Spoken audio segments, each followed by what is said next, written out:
레위기 16장은 대속죄일에 대한 말씀을 기록하고 있습니다. 대속죄일은 1년에 한 번 7월 10일 대제사장이 지성소에 들어가서 하나님께 이스라엘의 모든 죄를 속죄받는 날입니다. 대제사장이 대표로 제사장들을 대표하고 이스라엘 온 백성들을 대표하여 하나님 앞에 나아가는 것이죠. 그 누구도 하나님과 1대1로 만날 수는 없습니다. 하나님께서 모세에게도 그렇게 말씀을 하셨죠. 시내산에서 모세를 만날 때에 아무도 함부로 산에 올라오지 말라, 그렇게 엄하게 명령하셨고, 모세마저도 하나님께서 그를 하나님의 권능의 손으로 덮으시고 하나님이 임재하실 때에 하나님의 그 거룩하고 빛나는 임재를 보지 못하도록 손으로 덮으셨어요. 왜냐하면 모세가 죽을 수밖에 없기 때문에 그렇게 한 것이죠. 그러면 오늘 본문에 보시면은 대속죄일의 기원이 어디에 있는지를 알 수가 있습니다. 왜 하나님께서 이 대속죄일을 만들어 주셨는가? 또 왜 이런 규정을 만들어 주셨는가? 1절 말씀에 보시면 아론의 두 아들이 여호와 앞에 나아가다가 죽은 후에, 이 아론의 두 아들 나답과 나비후는 아버지를 따라서 제사장 직무를 감당하고 있었죠. 레위기 10장에 보면은 그 사건이 나옵니다. 이들은 여호와께서 명령하지 아니한 다른 불로 각기 향로에 담아서 여호와 앞에 분향을 하다가 불이 여호와 앞에서 나와서 그들을 삼켰고 그들은 죽고 말았습니다. 이 사건은 이스라엘이 하나님 앞에 명령하신 대로 제사를 해야 될 것을 명령하고 경고하고 있습니다. 하나님께서 이렇게 내게 제사를 하라 말씀하셨는데 그 말씀대로 하지 않음으로 인하여 제사장이라 할지라도 하나님께서 진노하시고 죽게 하시는 것이죠.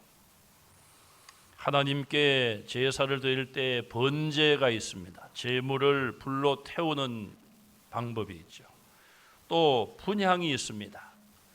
향에 불을 붙여서 그 모든 것들이 하나님 앞에 올라가는 그런 것이죠. 이때 반드시 필요한 것은 불입니다. 레위기 6장 13절에 보면 제단 위에 불을 꺼지지 못하도록 항상 불이 있도록 하셨어요. 또 아침 저녁으로 상번제로 정기적인 제사를 드리겠습니다. 제사장이 해야 될 일 중에 가장 중요한 것 중에 한 가지는 제단의 불을 꺼지지 않도록 지켜야 되는 것입니다. 그런데 아론의 두 아들은 하나님 앞에 분향할 때에 하나님께서 명령하신 불이 아니라 다른 불을 각각 자기의 향로에 담아가지고 여호와 앞에 나아갔습니다. 그리고 분향을 하다가 죽고 말았습니다.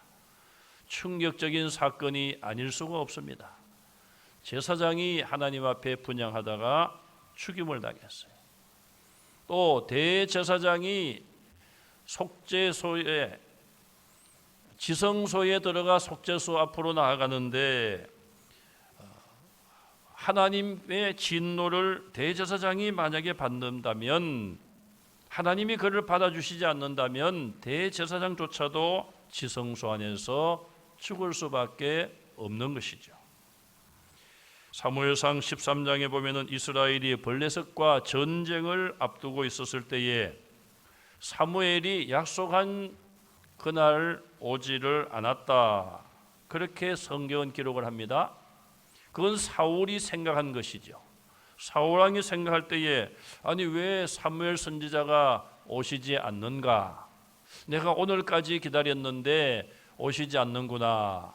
오늘 오시지 않는구나 그렇게 생각을 하고 자기가 번제와 화목제물을 가져오라고 명령하여 왕이 하나님 앞에 제사를 집전합니다. 그 결과는 우리가 잘 알고 있죠. 번제를 마치자마자 사무엘이 도착한 거예요.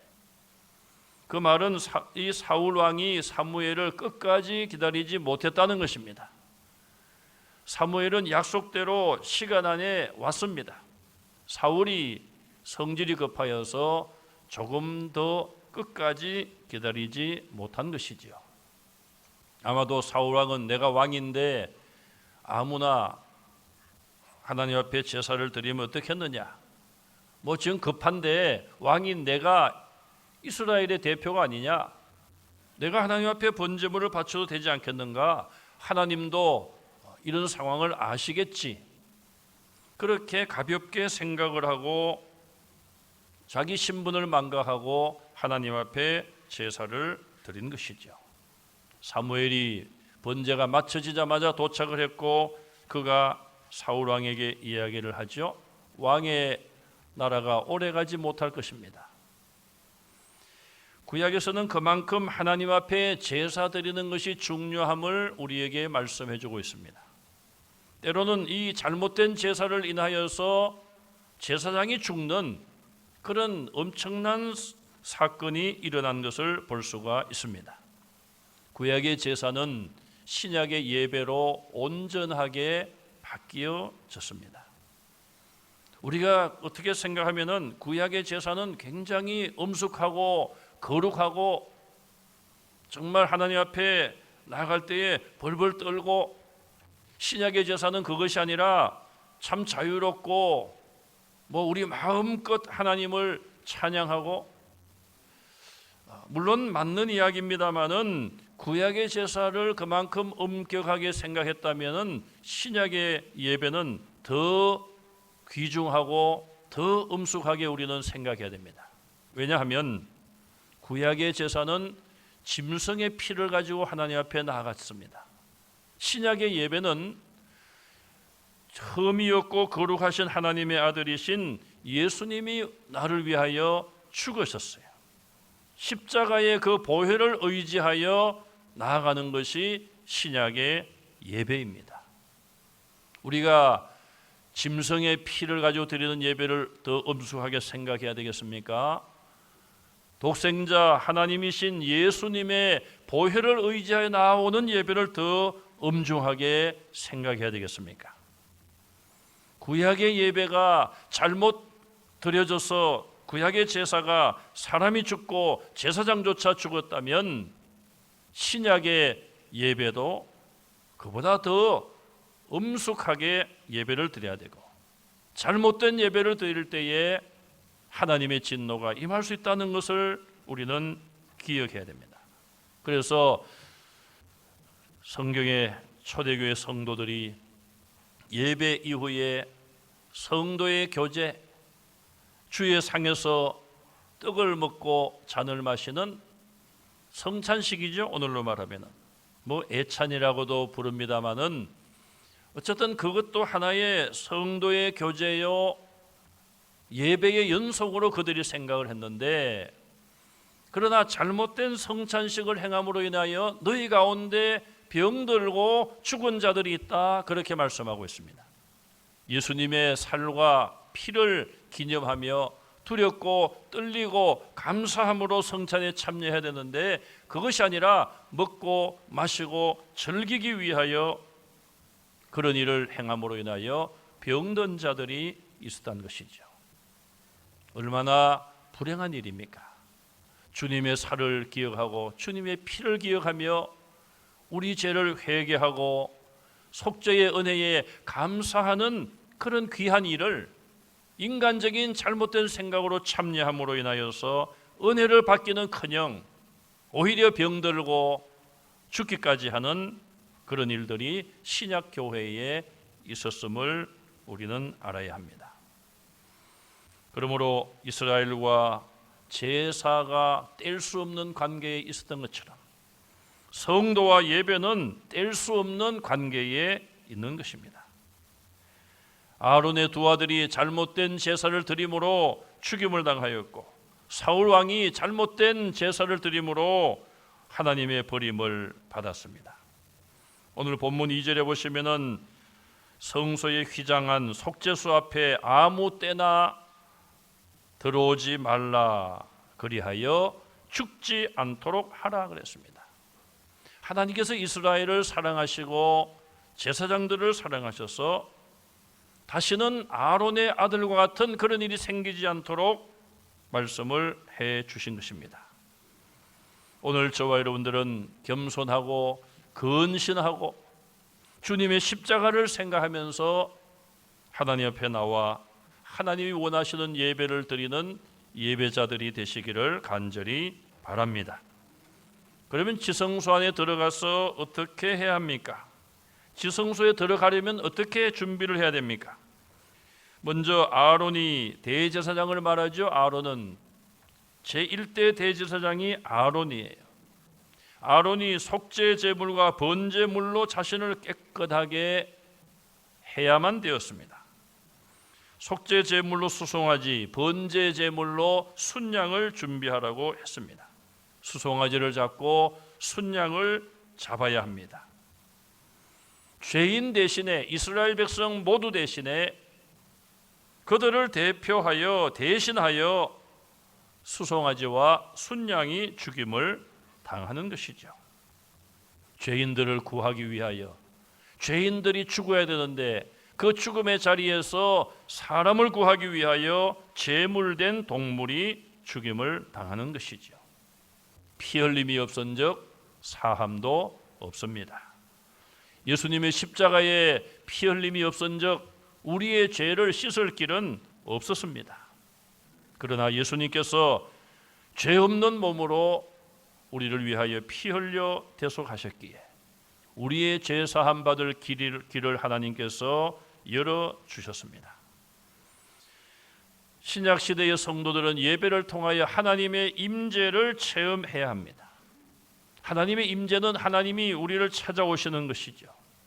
또 그 주님과 동행해야 합니다. 하나님의 임재를 우리가 깨닫고 그 하나님과 주님과 동행하기 위해서 우리는 예수님의 십자가의 보혈을 의지하여 하나님 앞에 나아가야 합니다. 다른 방법은 없습니다. 내가 길이요 진리요 생명이라고 말씀하신 예수님 말씀처럼 다른 길은 전혀 없으며 우리에게 구원 얻을 만한 다른 이름을 주신 적은 없습니다. 그 다음에 4절에 보시면은 몸을 깨끗하게 씻고 거룩한 세마포 속옷, 속바지, 대를 띠고 관을 써야 합니다. 대제사장이 갖추어야 될 모든 것들은 세마포로 만든 것입니다. 제사장의 의복은 매우 화려하게 만들어 입었는데 그 화려한 제사장의 의복을 입지 말고 흰색 옷으로 만든 세마포로 만든 옷을 입고 의식을 집전해야만 했습니다. 이 세마포는 천사를 상징합니다. 대속죄일에 대제사장의 역할은 천사와 같은 것이죠. 아론이 지성소에 들어가서 하나님의 보좌 앞으로 나아가는 것입니다. 천사들이 하나님 나라에서 하나님을 모시고 찬송하고 하나님의 일, 하나님의 명령을 기다리는 것과 같은 그런 모습이죠. 그 다음에 세마포는 겸비함을 상징합니다. 백성들을 대표하여 죄인들을 대표하여 하나님 앞에 나아갑니다. 죄인들을 대표하는 것이 사실 좋은 일은 아니지 않습니까? 의인을 대표한다면 참 좋은 것이지만 죄인을 대표하는 거예요. 그러므로 하나님 앞에 겸비하게 겸손한 모습으로 나아갈 수밖에 없습니다. 그 다음에 백성을 위하여도 속죄 제물을 준비하라 5절에 말씀합니다. 자기 자신만을 위한 것이 아니라 이스라엘 백성들을 위하여서도 속죄 제물을 준비해야만 되었습니다. 제사와 예배는 하나님께 나아가서 죄를 사함받고 하나님께 영광을 돌리는 것입니다. 더군다나 신약의 제사는, 신약의 예배는 예수님의 십자가의 제물됨을 기념하고 감사하고 그 예수님을 의지하여 하나님을 만나러 나아가는 것입니다. 이스라엘의 잘못된 제사를 통하여서 저주를 받고 형벌을 받고 멸망을 당하였습니다. 축복이 저주가 된 것이죠. 오늘날 우리는 예수님의 십자가의 대속을 의지하여 하나님 앞에 나옵니다. 그러므로 우리는 구약의 이 잘못된 방법으로 제사를 드리다가 진노를 받았던 이런 사람들을 거울로 삼아서 오늘 하나님이 받으실 만한 산 제사를 드리는 성도들이 되시기를 간절히 바랍니다. 내 아버지께서 이끌지 아니하면 아무도 내게 올 수 없다. 이 말씀처럼 성령께서 우리에게 하나님 앞으로 이끌어 주시도록 우리는 기도해야 되고, 또 그 성령께서 우리 마음에 우리의 죄를 깨닫게 해달라고 기도해야 되며, 오직 인간의 의가 아니라 예수님의 십자가의 대속을 의지하여 하나님 앞에 나와야 됩니다. 저는 지난 2년 가까운 시간 동안 세계 교회들, 특히 우리 한국 교회의 예배가 온전히 드려지지를 못했습니다. 왜 그랬을까? 여기에 대한 궁금증과 두려움이 있습니다. 하나님이 한국 교회 성도들의 예배를 원치 아니하셨는가? 아니면은 하나님이 앞으로 여기에 대해서 누구에게 어떤 책임을 물으실까? 정말 저는 궁금하고 두렵기도 합니다. 목사의 한 사람으로서 하나님께서 나 자신에게 그런 책임을 묻지는 않으실까? 그런 두려움도 없지 않아 있습니다. 그것은 우리가 심판주이신 주님께 맡기고, 오늘 우리가 이제는 해야 될 일은 무엇입니까? 하나님 앞에 나오는 것이죠. 예수님의 십자가의 대속을 다시 모여서 찬양하고, 그 대속의 은혜로 우리의 죄를 씻음받고 하나님의 임재를 체험하고 그 하나님께 예배하는 것이 오늘 우리가 다시 열심을 내어서 해야 될 일인 줄로 믿습니다. 다시 예배가 온전히 회복되고 성도들의 교제가 회복되고 하나님의 임재가 나타나는 그런 은혜의 자리가 회복되기를 주님의 이름으로 축원합니다.